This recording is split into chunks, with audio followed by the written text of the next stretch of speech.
E aí, galera, beleza? Boa noite. Mais uma aula nossa aí de Geografia para a PM Alagoas, tá? 2018. E hoje a gente vai trabalhar mais 3 tópicos do edital de vocês. População brasileira, assuntozinho aí mole, fácil, que se vier na sua prova, você vai acertar facinho, tá? Regionalização brasileira, que requer de você aí alguns dados históricos, que eu vou deixar aqui também. E o Brasil no contexto internacional, né?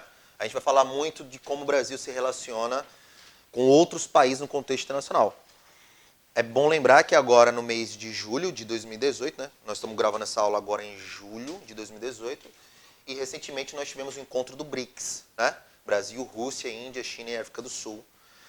Então, eu vou falar um pouquinho sobre esse encontro também, desse grupo, né, do qual o Brasil faz parte. Mas antes de tudo, a gente vai iniciar o assunto com população brasileira. Beleza? Bom, pessoal, iniciando o estudo de população brasileira. Facinho, mole. Beleza? Olha só. Quando a gente vai falando de população brasileira, inevitavelmente a gente vai falar sobre demografia, tá? É a ciência aí no qual a geografia se apoia para explicar a dinâmica populacional. Então, demografia vai ser a ciência que estuda a dinâmica populacional. Dinâmica populacional. E quando eu estou falando em dinâmica populacional, nós vamos estudar principalmente a estrutura... Boa noite. A estrutura da população brasileira, tá? Boa noite. Então, aqui a gente vai estudar um pouquinho a estrutura da população. E quando eu estiver me referindo à estrutura, a gente vai falar da estrutura da população por gênero,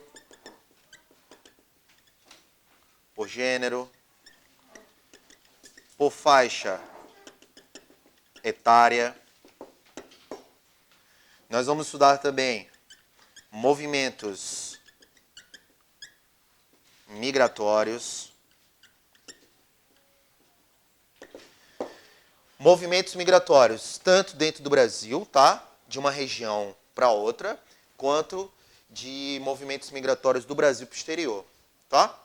E também de outros países para cá. Então, gênero, faixa etária, movimentos migratórios. Vamos estudar também fatores econômicos.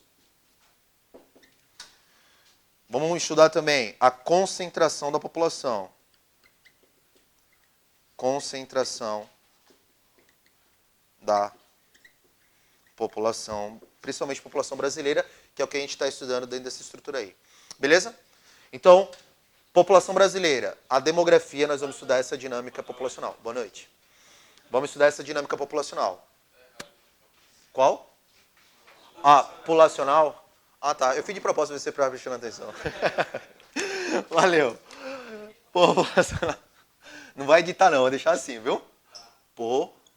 Populacional. Com que recado, então, eu começo essa aula de geografia? Não use drogas, né? Populacional. Tá certo agora? Vamos lá. Então, gênero, faixa etária, movimentos migratórios, fatores econômicos, concentração da população. Quando eu estiver falando de gênero, por exemplo, eu vou estar falando, obviamente, do sexo masculino e feminino. E não no sexo que você se enquadra, ou que você acha que você tá, beleza? Eu estou falando o sexo que você nasceu, que aí a gente vai falar sobre a distribuição populacional em percentual. Tranquilo aí? Bom, então vamos falar um pouquinho sobre a população brasileira, tá? Então, falando aí de população brasileira.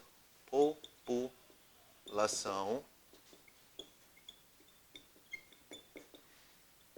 brasileira. Então, a população brasileira, ela passa por algumas fases ou algumas mudanças ao longo dos anos, tá? Então, nós temos uma transição da população brasileira, tá? Transição na estrutura populacional.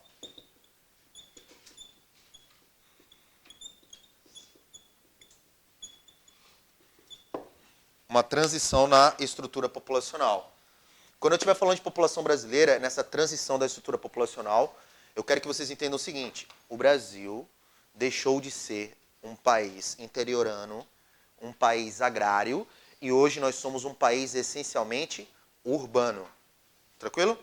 Então, essa transição aqui, ó, ela ocorre principalmente a partir da década de 1960. Isso aqui é uma data importante, porque a partir da década de 60, nós tivemos uma redução nas taxas de natalidade no Brasil. Tá? E eu vou falar sobre taxa de natalidade, etc, etc. Mas essa data aqui é importantíssima para você, principalmente quando a gente estiver falando na dinâmica populacional. Tá? Do Brasil. Lembrando que a gente está falando de população brasileira. Tá? Eu posso classificar o Brasil hoje da seguinte forma. Eu posso classificar o Brasil como: o Brasil é classificado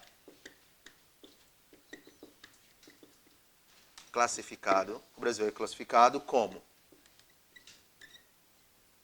Então, como o Brasil é classificado? Eu posso dizer que o Brasil é classificado como um país populoso, porém pouco povoado.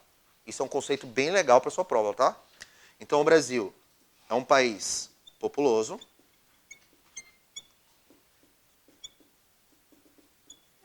porém pouco povoado. O Brasil é classificado como um país populoso, porém pouco povoado. Professor, não entendi muita coisa não. Ó, isso aqui é muito simples. Por que o Brasil é um país populoso? Porque nós somos o quinto maior país do mundo em população. O quinto maior em população. Beleza aí? O quinto maior país do mundo em população. Em população, nós só perdemos para a China, Índia, Estados Unidos e Indonésia. São os 4 maiores em população. Tá? Então, o Brasil é o quinto maior país do mundo em população. Segundo o censo de 2010, que foi o último censo, né? Segundo o censo de 2010, a população brasileira era de cerca de 190 milhões. Só que essa aula está sendo gravada aqui no PhD Cursos, com a melhor câmera do Brasil, né? O melhor câmera do PhD, né? Também só tem tu, né, velho? Ó, em 2010, nós éramos 190 milhões. Só que nós estamos gravando em 2018. Se você entrar agora no site do IBGE, se você depois estiver assistindo essa aula em casa, ou você que está assistindo, entrar agora no site, provavelmente hoje, 2018, também conhecido como hoje, tá? A população passa dos 207 milhões de habitantes. Tá? Isso aqui é a população total do Brasil, população absoluta, mas segundo o censo de 2010, nós éramos cerca de 190 e poucos milhões de habitantes. Tranquilo até aí? Beleza? Isso é ser populoso. Lembre-se de uma coisa, populoso é o total. É a população total aqui do Brasil. Aí na sua cabeça você deve estar viajando. Peraí, como é que o Brasil é o quinto maior país do mundo em população, com cerca de 207 milhões de habitantes, mas é pouco povoado? Não esqueçam que nós também somos o quinto maior país do mundo em território. Nós temos dimensões continentais, 8,5 milhões de quilômetros quadrados. A gente só perde em território para a Rússia, com 17 milhões de quilômetros quadrados, para a China, para o Canadá e para os Estados Unidos. Só para esses 4. Então, a gente tem muita gente aqui? Tem, mas também a gente tem terra pra caramba. Por que o Brasil ele é pouco povoado? Porque nós temos uma baixa densidade demográfica.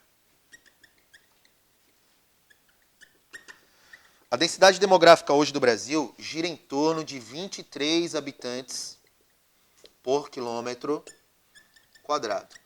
Como é que se chega a esse número? É simples, é só dividir a população pela área. Você precisa saber isso para sua prova? Claro que não.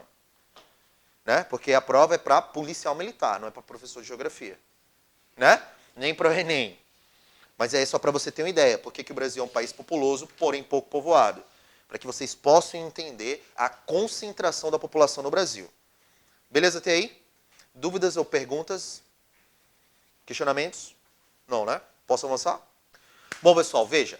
Então o Brasil é classificado como populoso, porém pouco povoado. Né? Hoje, 2018. Isso é bem simples. Muito, muito, muito simples. Tá? Cerca de 80% da população brasileira, cerca de 80% da população brasileira,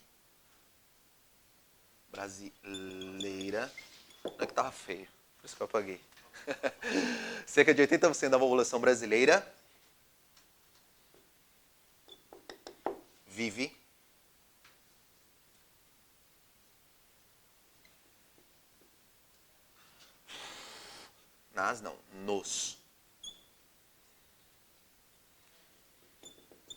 nos centros urbanos. Isso daqui é um fator principal também que vai tornar as taxas de natalidade no Brasil baixas. Ou seja, as pessoas hoje vivem nos centros urbanos. Então, o que eu quero que vocês entendam com isso daqui? Cerca de 80% da população vive nos centros urbanos. O que isso quer dizer? Que nós temos aí uma faixa de pouco mais de 500 quilômetros, uma faixa de pouco mais de 500 quilômetros, ocupadas, uma faixa ocupada densamente.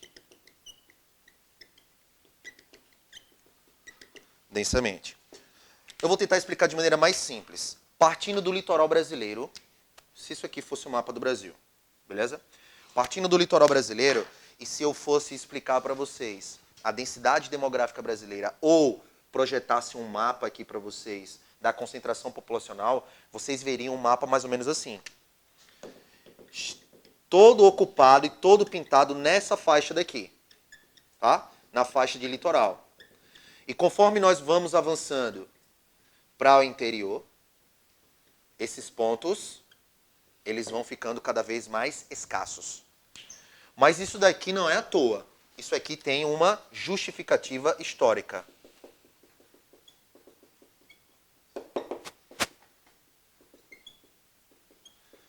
E aí eu vou falar um pouquinho da matéria do Boy, né? Que é a história. Obviamente, a colonização brasileira, ela se deu do litoral para o interior, para o centro do país. Né? Afinal de contas, em 1500, os caras chegaram aqui de navio. Né? De avião não rolava. Né? Então, eles chegaram aqui de navio. Então, os bandeirantes, a colonização, as grandes cidades brasileiras foram se estabelecendo, principalmente, do litoral para o interior. Maceió nasce assim, a partir de engenhos de cana-de-açúcar. Tá? Cidades como São Paulo, Rio de Janeiro, vão se desenvolvendo ao longo do litoral. E mais na região norte e centro-oeste do país, nós temos o que nós chamamos aqui, essa região daqui, ó, nós temos os chamados vazios demográficos. Pessoal, eu quero que vocês entendam o seguinte, enquanto em algumas regiões aqui do litoral, nós temos uma concentração populacional, como em São Paulo, que você pode encontrar até mais de 2.000 habitantes por quilômetro quadrado, em algumas regiões do norte, você tem as áreas denominadas vazios demográficos, em que você só vai encontrar, por exemplo, 5, 8, 2, 1 habitante por quilômetro quadrado. Quais são as exceções na região norte do Brasil, no centro-oeste? As capitais. Belém do Pará, né? Manaus, Boa Vista, Porto Velho, Rio Branco, cidades que concentram a população nessa região. No restante, vazios demográficos. Já aqui, ao longo do litoral, nós temos Cidades do interior também, né? No interior eu digo assim, principalmente no interior de São Paulo, Minas Gerais, gigantes. Nós temos a cidade de Campinas, em São Paulo, que é cidade interior, mas tem mais de 1 milhão de habitantes. Beleza até aí? Então nós temos uma faixa, como eu já falei, de pouco mais de 500 quilômetros só ocupada. Isso no universo de 8,5 milhões de quilômetros quadrados é quase nada. Por isso que o Brasil, eu posso dizer categoricamente que ele é populoso, porque a população é grande, mas ele é pouco povoado. Não é à toa que o governo, ao longo dos anos, através de políticas de privatização ou políticas de incentivo nessa região aqui, tenta trazer a população do litoral para o interior. Houve o ciclo da borracha, por exemplo, na região norte do país. Tá? A construção do Distrito Federal, a construção de Brasília, melhor dizendo, e a transferência do Distrito Federal do Rio de Janeiro para o centro do país. Qual era o objetivo? Ocupar uma região antes praticamente inabitada, como a região do Cerrado brasileira. Beleza até aí? Dúvidas? Não, né? Vamos avançar. Pessoal, seguindo aqui com o crescimento populacional brasileiro, beleza? Então, vou falar um pouquinho sobre o crescimento populacional. Já falei sobre esse adensamento populacional, que hoje a população brasileira vive basicamente no litoral, né? A gente tem como exemplo aqui nossa capital, Maceió. Maceió já passa de 1 milhão de habitantes. Você sai de Maceió, a cidade que a gente vai ter maior aqui vai ser Arapiraca, com cerca de 300 mil habitantes. Né? Cidades vizinhas nossas aqui, como é o caso de Rio Largo, não chega nem a 100 mil habitantes. Né? Então, a população se concentra basicamente ao longo do litoral. Isso é um processo histórico, beleza? Mas como foi esse crescimento populacional brasileiro? Como é a estrutura populacional? Vou falar um pouquinho disso. Tá? Então, nós tivemos esse crescimento populacional brasileiro basicamente em algumas fases. Eu vou falar até 1940. Tá? Até 1940, o Brasil era um país essencialmente agrário. Tá? Então, nós tínhamos altas taxas de natalidade. Lembrando que nós tínhamos também elevadas taxas de mortalidade. Havia até um equilíbrio nesse sentido. Outra coisa, lembre-se de que o Brasil está passando por um processo, que eu vou falar mais para frente, de bônus demográfico. A gente está chegando numa estrutura populacional que é ideal para qualquer país do mundo. Por isso que os próximos 20 anos para o Brasil, eles são fundamentais. Porque pode representar um crescimento econômico fantástico. E por isso que se fala tanto em reforma da Previdência. Mas depois eu vou chegar lá. Beleza? Então, até 1940, nós tínhamos altas taxas de natalidade e tínhamos também altas taxas de mortalidade. Pessoal, lembre-se de uma coisa. Nessa época aqui, 1940, ainda não estava difundido no Brasil o tratamento de certas doenças como nós temos hoje. Né? Tuberculose e outras doenças que hoje são prevenidas através de vacinação. Tanto é que isso daí pode até vir na sua prova em atualidades, na redução da procura das pessoas pela vacina. Doenças que estavam erradicadas do mapa brasileiro estão voltando, tipo sarampo. Né? Então, é bom estar ligado nisso aí, beleza? Mas é isso, a maioria, eu vou até repetir o que você falou, porque a galera não vai ouvir, porque o microfone não pega. A maioria dessa, boa parte na verdade, né, dessa queda da procura das pessoas pelas vacinas, primeiro, pelo boato, os boatos são criados em grupos de WhatsApp ou redes sociais, do tipo, que a vacina mata, ou que ela faz mal, etc, etc, né, que é outra bobagem. Ou também é um problema dos pais mais jovens. A galera mais jovem hoje que não sofreu das doenças que os antigos sofriam. Então, para eles, é doença que só se ouviu falar em livros. Então, eles foram deixando para lá, o que acontece? Essas doenças estão voltando. Beleza?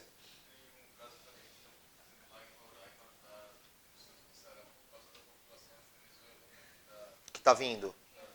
Isso. Em Roraima está esse problema, por causa dos venezuelanos que estão entrando no Brasil. Né? Aí não tem um controle. E o que acontece? Aumentou os casos de sarampo. Uma cidade também que está tendo um surto de sarampo é Manaus, que é uma grande cidade da região norte do país. Tá? É bom estar ligado nisso aí. Beleza? Vamos falar também sobre o crescimento populacional.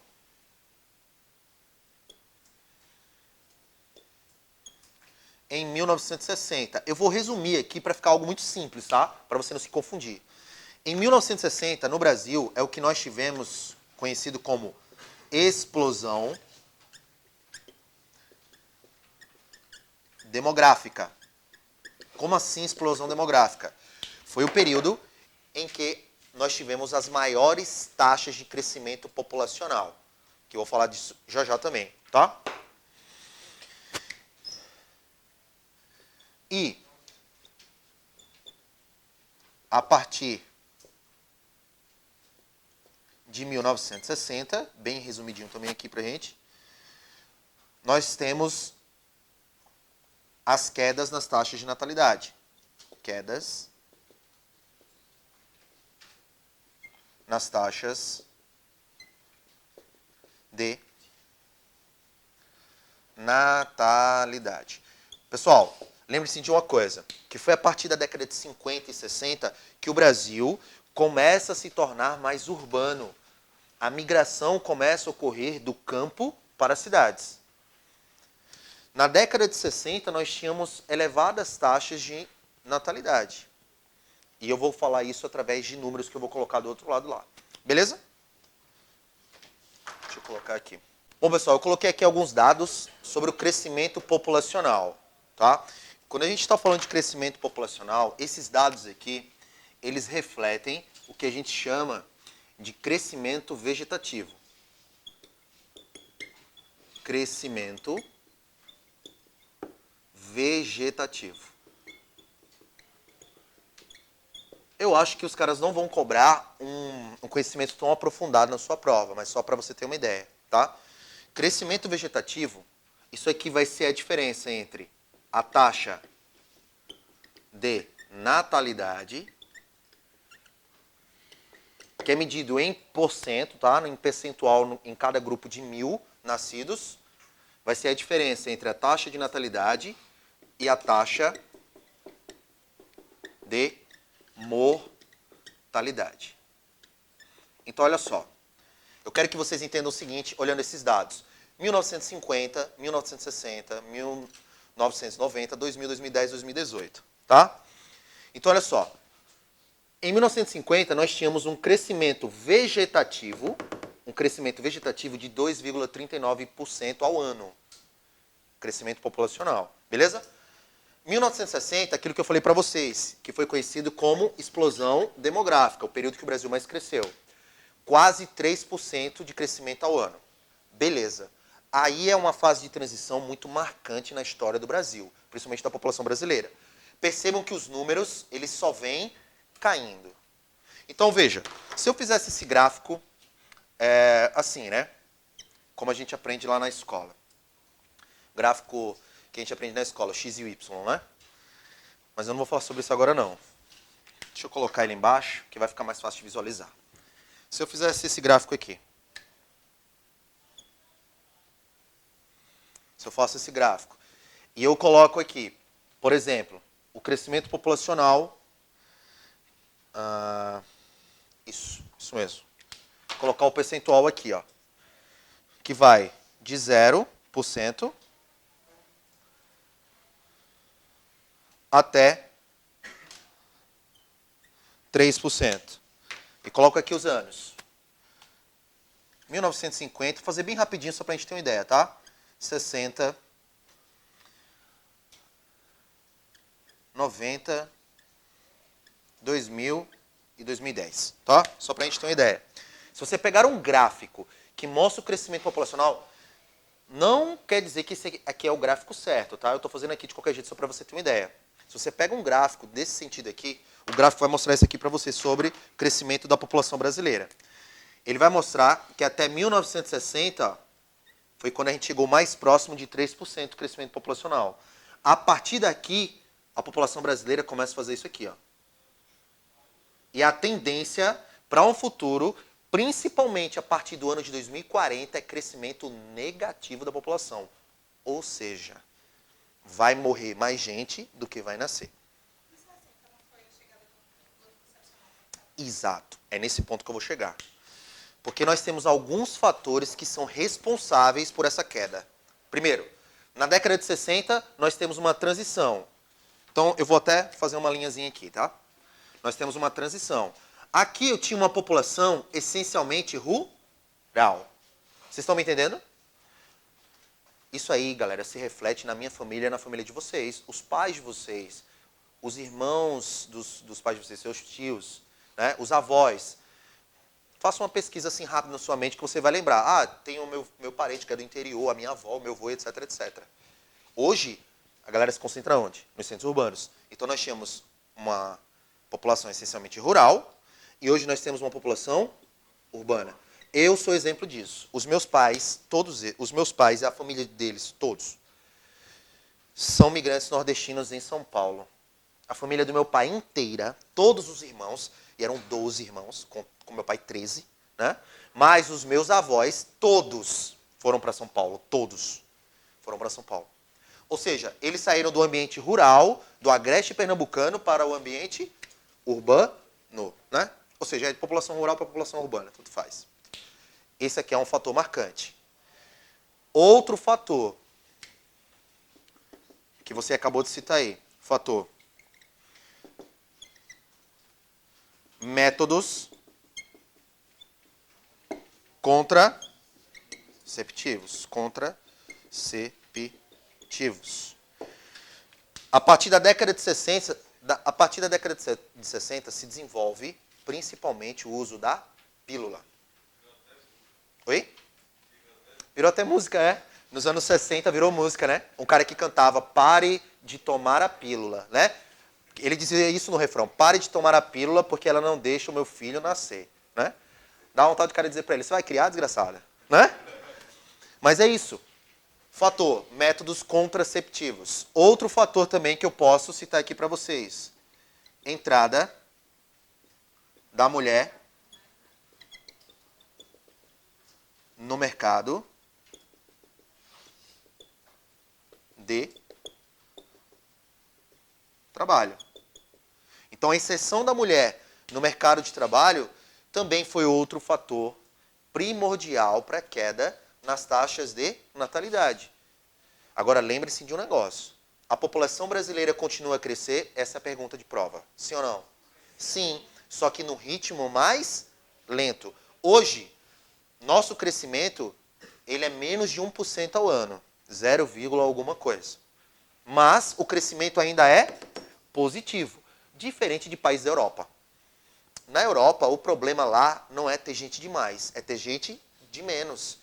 Inclusive, alguns países fazem campanhas para que as pessoas tenham filhos, dão até incentivos financeiros, bolsas e etc, etc, e as mulheres simplesmente não querem. Por que não querem? Porque entram no mercado de trabalho, e aí vão adiando o casamento, e acaba adiando a maternidade, e acaba que não tendo mais filho. Beleza? Posso avançar aqui, pessoal? Dúvidas? Não, né? Vamos lá. Então, eu vou botar aqui os principais fatores, né? Deixa eu apagar esse lado aqui. Ei? O quê? Não, o Brasil vai começar a crescer negativamente a partir de 2042. 2042. Que aí o crescimento vai ser negativo. A gente vai ter uma taxa de natalidade menor e uma mortalidade maior. Então, pessoal, ainda avançando. Então, fator para redução do crescimento populacional, tá? Então, eu vou colocar aqui fatores responsáveis pelo decréscimo populacional.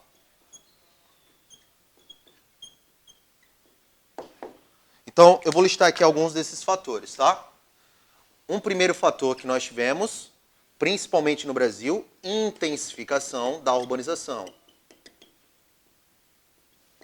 Intensificação da urbanização. Ou seja, viver em grandes cidades custa caro. Lembre-se do seguinte, galera, ó, nós tínhamos em 1960 um número médio de filhos por mulher de 6,3 filhos por mulher.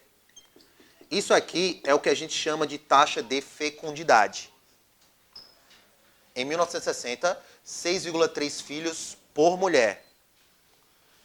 Nos anos 2000, no prazo aí de 40 anos, esse número caiu para pouco mais de 2 filhos por mulher. 2 filhos por mulher. As mulheres hoje têm cada vez menos filhos. Pessoal, é só você lembrar lá da década de 40 e 50. Aquelas casas do interior. Era comum aquelas mesas gigantes na sala de jantar com 10, 12, 14 cadeiras. Hoje em dia as pessoas estão vivendo em espaços cada vez menores. Né? Cada vez menores. Apartamentos pequenininhos, principalmente nos centros urbanos. Porque ter filhos em áreas urbanas é cada vez mais caro. Beleza? Como eu já falei antes aqui,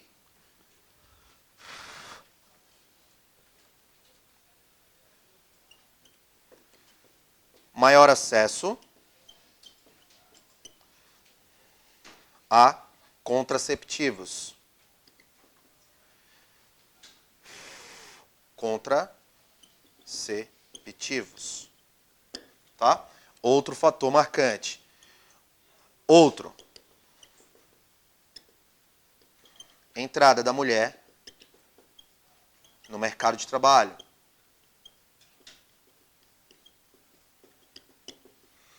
Pessoal, hoje é muito comum as mulheres estarem exercendo funções no mercado de trabalho que antes eram exclusivas de homens. Hoje você já encontra mulheres trabalhando, por exemplo, na construção civil. Eu me lembro que quando eu era criança, eu morava em São Paulo ainda, eu acho que eu tinha uns 8 anos. A primeira vez que eu vi uma mulher dirigindo um ônibus grande, ônibus urbano, aquilo para mim foi uma surpresa enorme. Porque você não via isso. Era raro. Eu lembro que lá, quando eu tinha em torno de 10 anos, 10, 11, 12 anos, era impensável imaginar que um dia o Brasil seria comandado por uma mulher, como foi. Nós tivemos uma presidenta. Né? Nós tivemos uma presidenta. E não estranhe esse nome, que esse nome sim, existe e é aceito. Beleza? Vamos lá. Entrada da mulher no mercado de trabalho, maior acesso a contraceptivos, tá? Intensificação da urbanização. Esses daqui são os pontos que normalmente são mais cobrados em prova. Que você tem que estar ligado nisso aí, tá? Bom, eu vou falar agora um pouquinho sobre a estrutura populacional por gênero no Brasil, tá? Vou falar também sobre etnia e também vou falar sobre a distribuição populacional no mercado de trabalho. Beleza? Vou passar para esse lado de cá. Bom, pessoal, continuando aí com a estrutura populacional brasileira, eu vou falar sobre a população brasileira e a sua distribuição por gênero. Tá? E se eu estou falando da distribuição por gênero, obviamente que eu estou falando do sexo masculino e feminino, né? Feminino e masculino.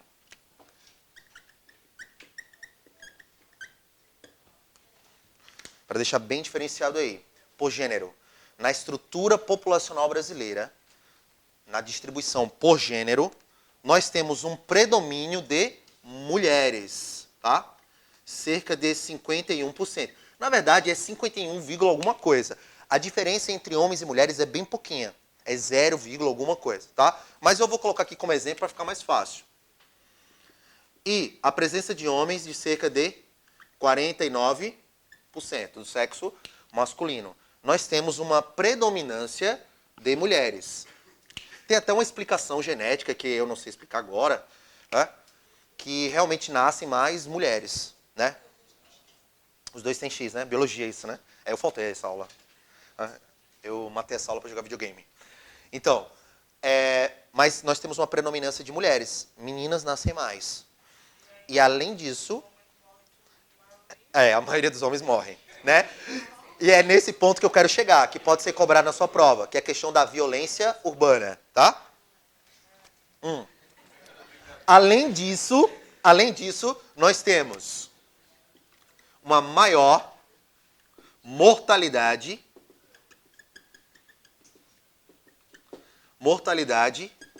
entre homens.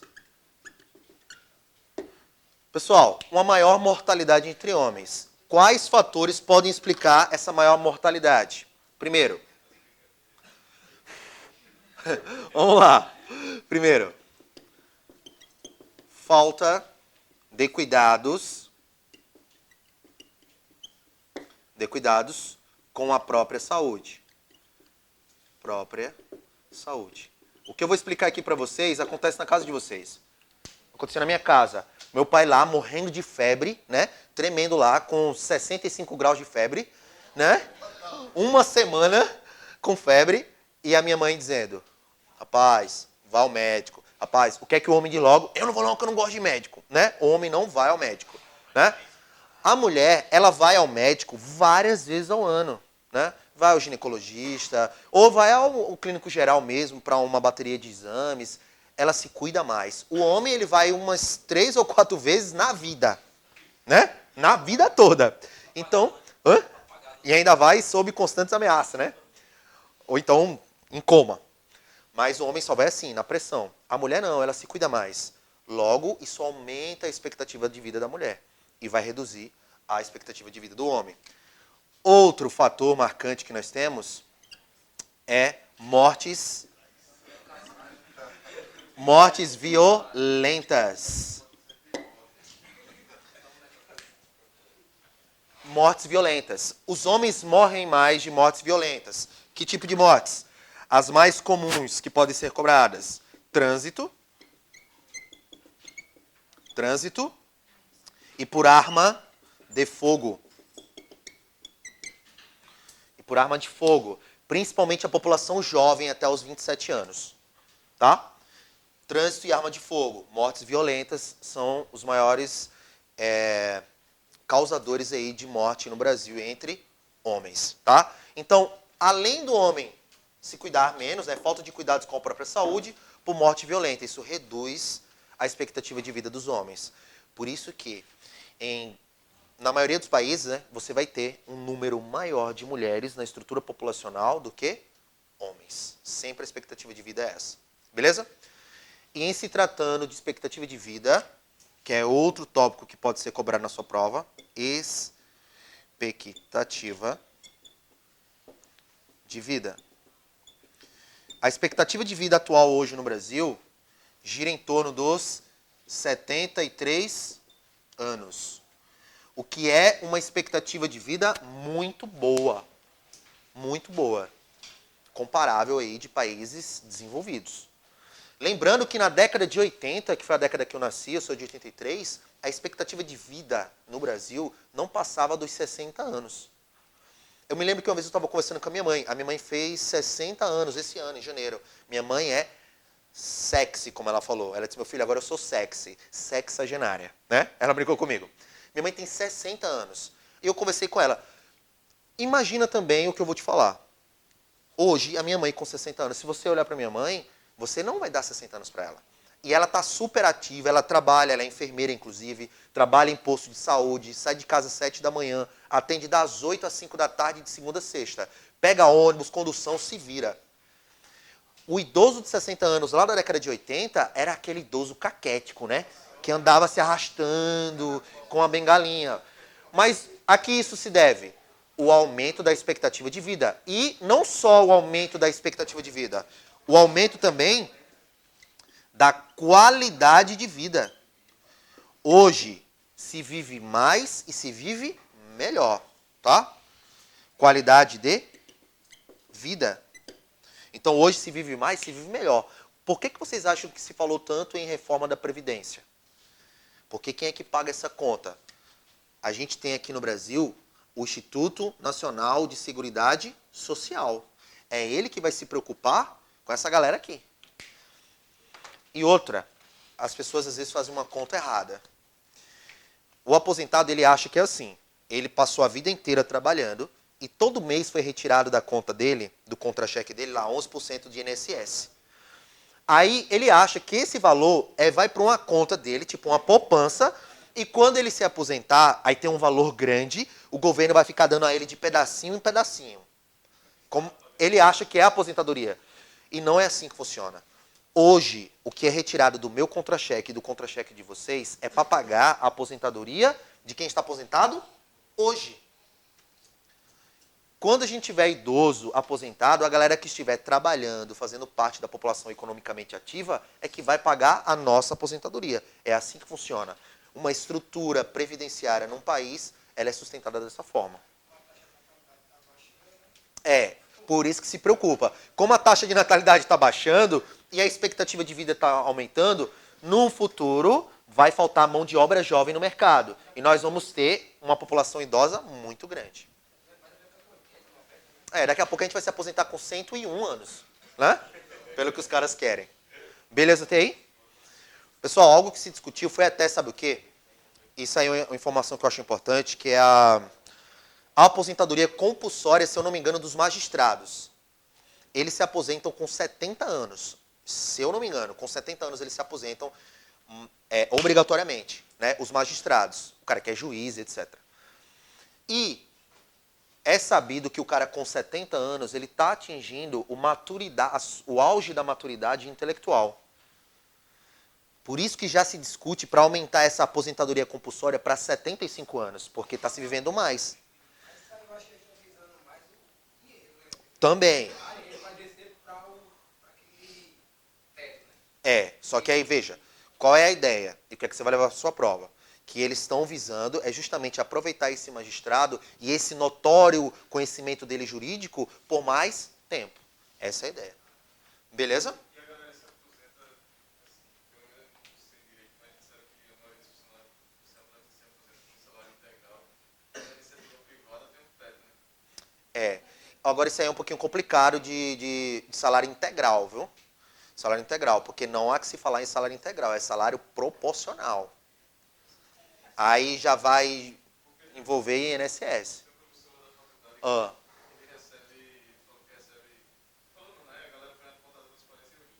Aham. Ele está tirando 22 mil. Ah.